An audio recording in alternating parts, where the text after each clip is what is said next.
Catholic photography. Be renewed by the Catholic faith.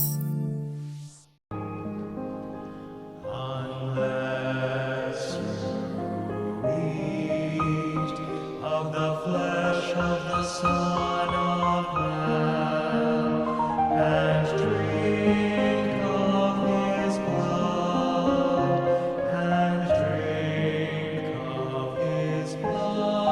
Catholic Photography, in collaboration with the Father Campbell Foundation, brings you a documentary named Father Campbell's Life Story.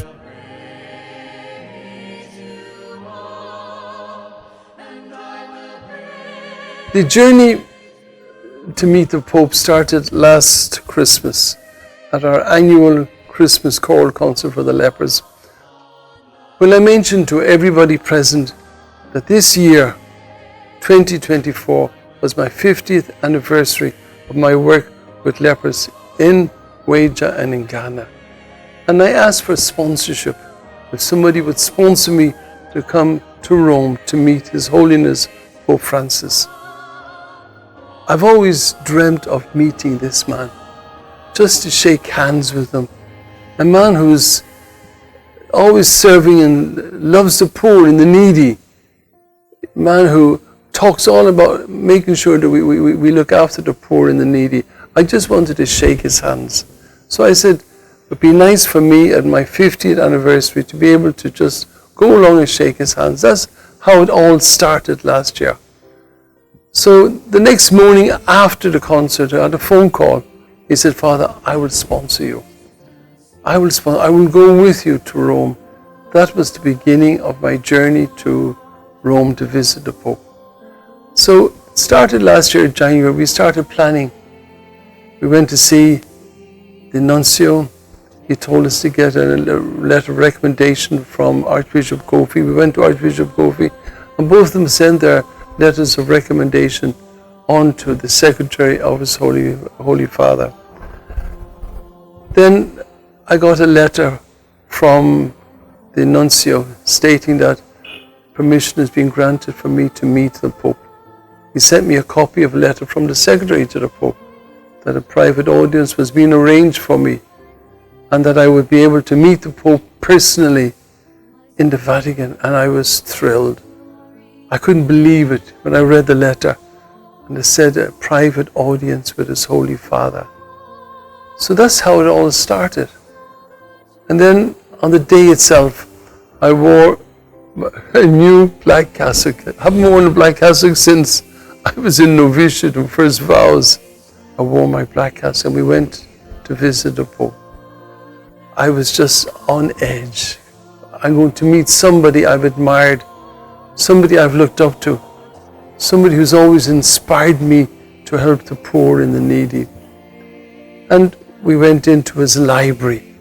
I was there with the ambassador from Ghana to Italy and her husband and Gabriel and his wife Priscilla. We went together and the Pope greeted us.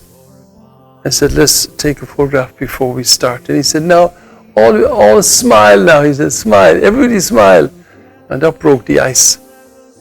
You know, we were all in good form. Then we exchanged gifts. We gave the Pope the present of a beautiful kente stole, which I put on His Holiness, present of the book that was written about me by the lady lecturer from KNUST. We gave him a picture of the Pope, of himself, nice big picture, painted by the cured leper here at Weija, John Ampa, and it's of the Pope holding a little boy, and the little boy takes off his skull cap, and we put that in a big frame, and we presented it to the Pope. We were so thrilled at receiving such a gift from a leper. So we gave him those gifts, and also photographs, a whole big album of photographs of my work here in Ghana with my marginalized that I take care of. So these were the gifts that we gave to him. And then we sat down. Behind this big desk, we sat there. And I started talking about all my work for the past 50 years, working with the lepers here, the lepers up in Ho and Encanchina and Cape Coast. And then also my work with the street children in Accra and elsewhere. And I just shared with them my difficulties, that the biggest problem we have is a stigma. People are afraid of going near these people because they feel they will get leprosy, and that they just get a mere stipend of 2 CDs a day, which is about 10 cents. The most neglected people, in Ghana, 10 cents a day to live on, 2 CDs a day to live on. What can you buy? In Ghana now, if you want a good ball of kenke, you pay for 5 CDs. I didn't mention that because I knew he wouldn't have known the ball of kenke. So I explained all the hardships and the difficulties that we went through looking after these people, to give them that love and that care. And also my work with the street children, what I was going to do, start off a new soup kitchen to feed these people and educate them. So I shared all my work here, what I'm doing here for the past 50 or so years. Bringing love, bringing hope, bringing courage to the people. That's what I meant. And then the Pope looked at me and he said, Father, he said, just looked at me straight with a smile in his eyes, and he said, how old are you, Father? And I said, I'm 78. And he says, you're brave. Just says, you're brave, Father. You're brave what you're doing. What you're doing. He said, take courage. Take courage. You're continuing the work of Jesus, ministering to the poor and to the needy, taking care of those who are forgotten by society. Those were the words he gave to me, words that I will never forget, because they remind me of the message I got in my sickbed at UGMC over 4 years ago, when God called me. He says, you haven't finished your work, go and help the poor.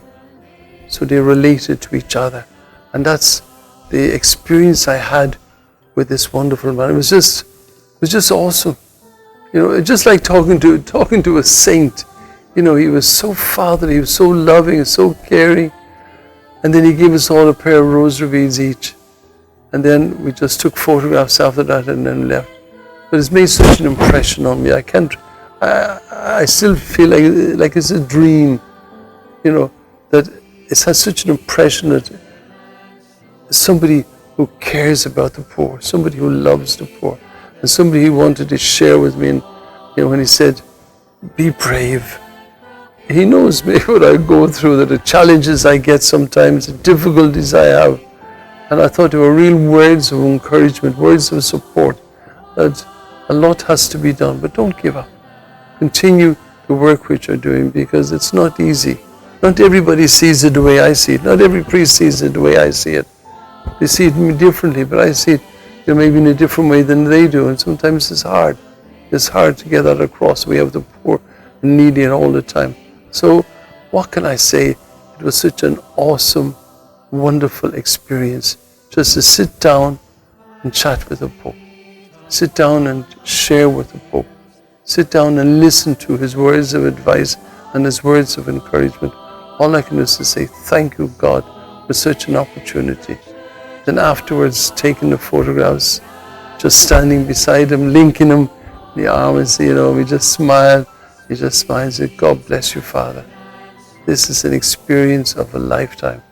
And I thank God for giving me this wonderful opportunity on the 50th anniversary of my work here at Waja, taking care of the lepers. I say, Lord, thank you for such a wonderful opportunity.